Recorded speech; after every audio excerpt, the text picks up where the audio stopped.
Welcome to r/MaliciousCompliance, where we share stories of people conforming to the letter but not the spirit of a request. And today we have 3 great stories, so subscribe, hit the like button, and let's begin. The first story. I got a 3.5-day vacation with first-class travel because employees just couldn't plug the printer. The second story. Bank raised the interest rate, so I decided to close my bank card.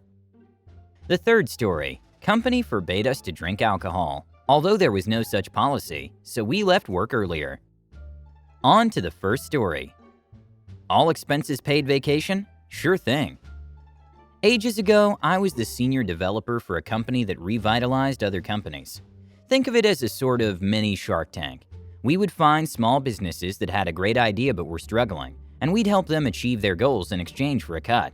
Sometimes this meant providing development or engineering talent to get a product off the ground.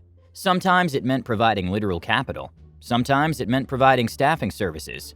Support staff and experienced executives were commonplace needs. We were also a relatively small company, so it wasn't uncommon for our people to have multiple hats. There was one time when I was working as development lead for one client while acting as interim CTO for another client. It could be a bit chaotic, but it paid pretty well, was a great experience in a wide variety of things I normally wouldn't have had, and was usually pretty fun. So one Friday afternoon, we get a call from a client who was particularly frustrating, a frequent flyer, if you will. They seem to make every 30-second fix into an insurmountable problem. I'm going to be intentionally vague about the specific industry the client was in.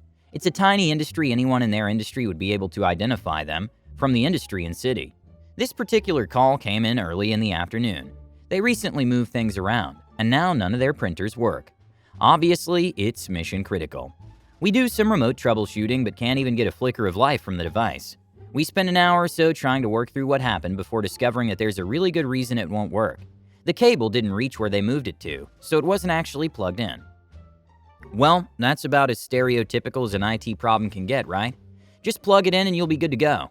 But management says that's not the solution they want. While it's totally possible to run a Cat5 line to the new location, they really want it wireless since that's the big thing these days.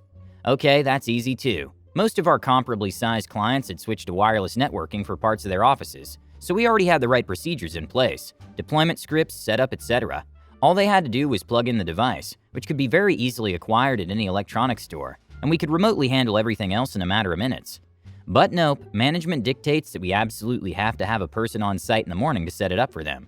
At this point, it's very late afternoon on a Friday, and everyone but me and my boss, the CEO, had gone home for the day. Boss isn't about to lose his weekend, and SH rolls downhill, so I drew the short straw. We reached out to the client to make sure that they knew what they were asking. They were in Chicago. We were several states away in the Midwest, nearing the end of the day on a Friday. If they wanted me to be there by morning, they'd have to pony up for whatever flight we could arrange at short notice. And there was only one flight left that night going from our relatively small airport to Chicago, and the only available seat was in first class. Additionally, it would be taking off in just under 2 hours, meaning I wouldn't have time to get home and pack anything if I was going to make the flight. They reiterated that it was absolutely crucial that I be there in the morning, and they would happily pay for whatever flight was necessary. Additionally, I was told that they would have a room pre-booked at the Palmer House.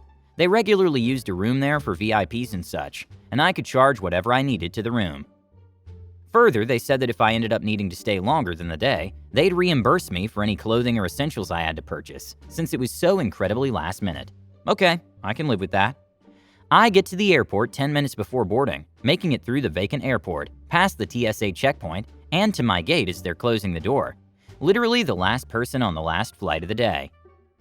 I arrive in Chicago, and shockingly, there's a company car. Effectively a limo, literal black car service before Uber was a thing, waiting for me. He takes me to the hotel as promised, and hands me an envelope before pulling away from the curb. The envelope contains a prepaid debit card and a note saying it has $250 on it for incidentals, but please charge anything I can to the room. Sweet, was expecting it to be a long weekend in grungy clothes, checked in and went to bed. The next morning I show up at their office bright and early. I sit around for half the morning before anyone shows up to let me in. They then show me the new printer area, which is, as expected, well outside of the area of the office which was originally wired for networking, in what was once a break area.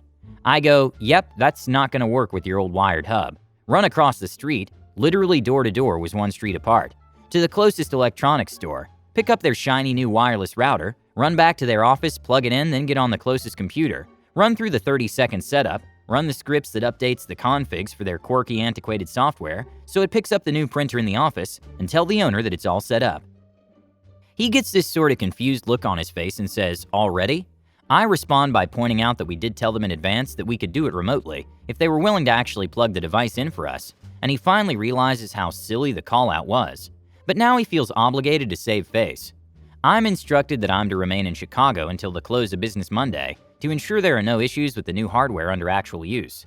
Obviously, it'd be fiscally irresponsible to fly me out twice in a week. I ask for clarification. They're instructing me to stay checked into the fairly expensive hotel and keep billing things to my room through Monday night? Yes. What am I supposed to do with the rest of the weekend? Is there anything else at their local office that I can fix while I'm here? No. Go eat a hot dog and play tourist. Just keep my phone handy and make sure I show up at opening time on Monday. Okay, can do. I go back across the street, pick up a charger for my phone, find a nearby department store and pick up a few changes of cheap clothes, stop by the hotel to drop off my purchases, and spend the rest of the weekend playing tourist. Okay, I did a tiny bit of sightseeing and spent most of the time catching up on sleep. But I did ensure to avail myself of room service for every single meal at their expense, before showing up bright and early Monday morning.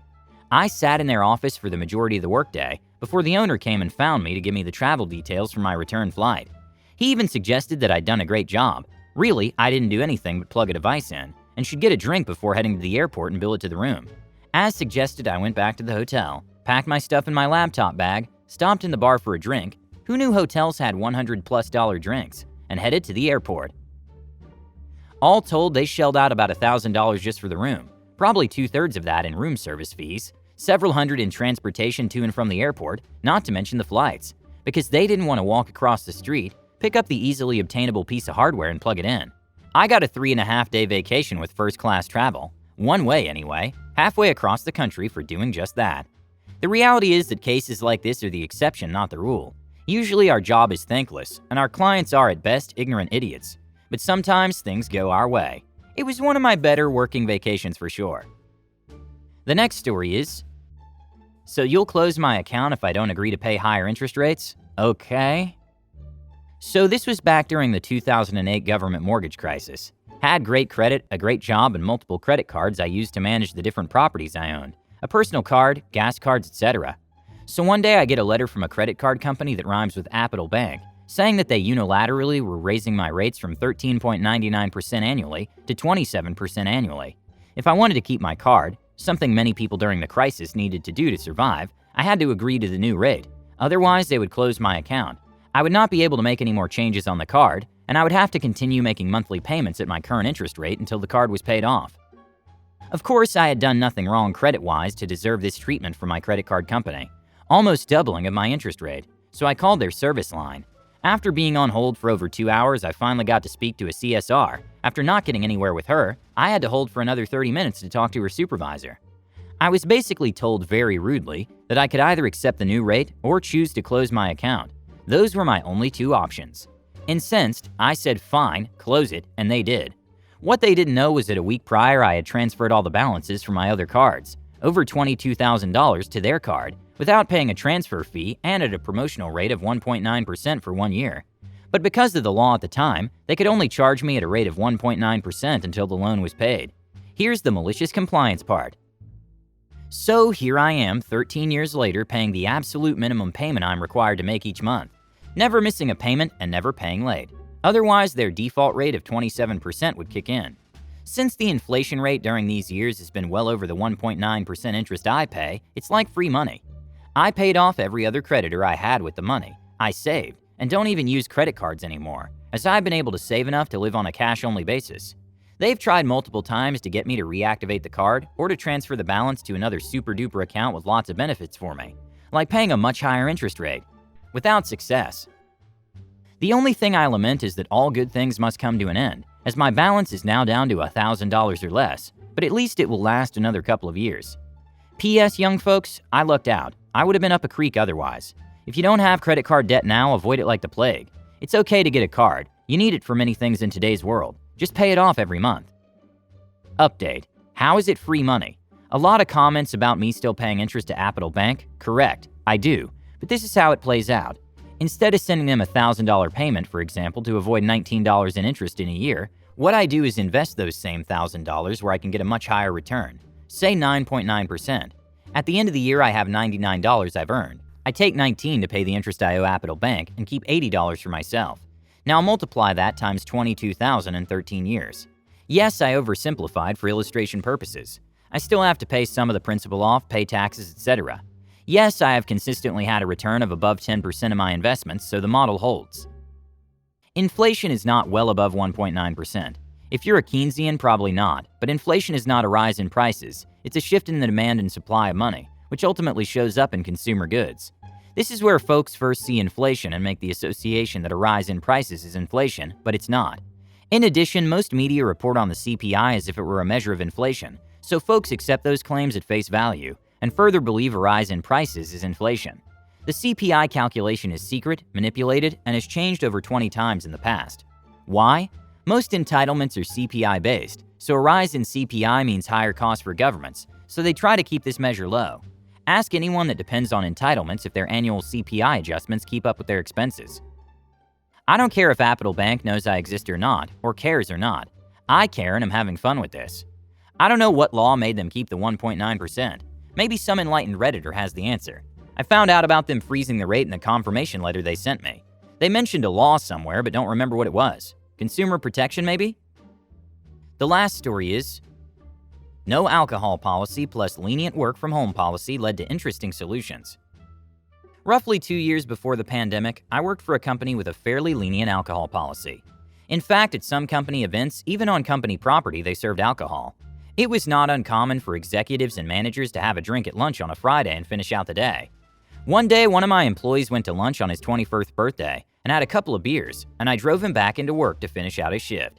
He does basic computer input, has no contact with customers or operating machinery or anything dangerous. I got a note from HR that I need to give him a formal warning for what he did when they heard about it. I pointed out that there isn't a policy to enforce, and they decided to create a zero-tolerance alcohol policy based on this event. What they didn't understand was that they had 2 other policies in effect that we exploited. In order to make sure that people didn't infect the workforce, there was an infection reduction policy that allowed for people who called in sick after working part of the day to go home and get paid for the whole day. We could use this once per paycheck every 2 weeks. There was another work-from-home policy that allowed for employees to work from home for half a day without needing a reason. We could also use this once per paycheck every 2 weeks. After hearing about this zero-tolerance alcohol policy, I instructed all my employees that if they were going to have a drink at lunch, then they should either call in sick for the rest of the day or work from home the rest of the day. Eventually, it got to the point where we would have a drink at lunch every Friday and alternate work from home or call in sick. Drunkenness, after all, counted as a sickness to the letter of the policy. We called it F It Friday. I hope you love these stories. Don't forget to subscribe if you want to know when the new video comes out.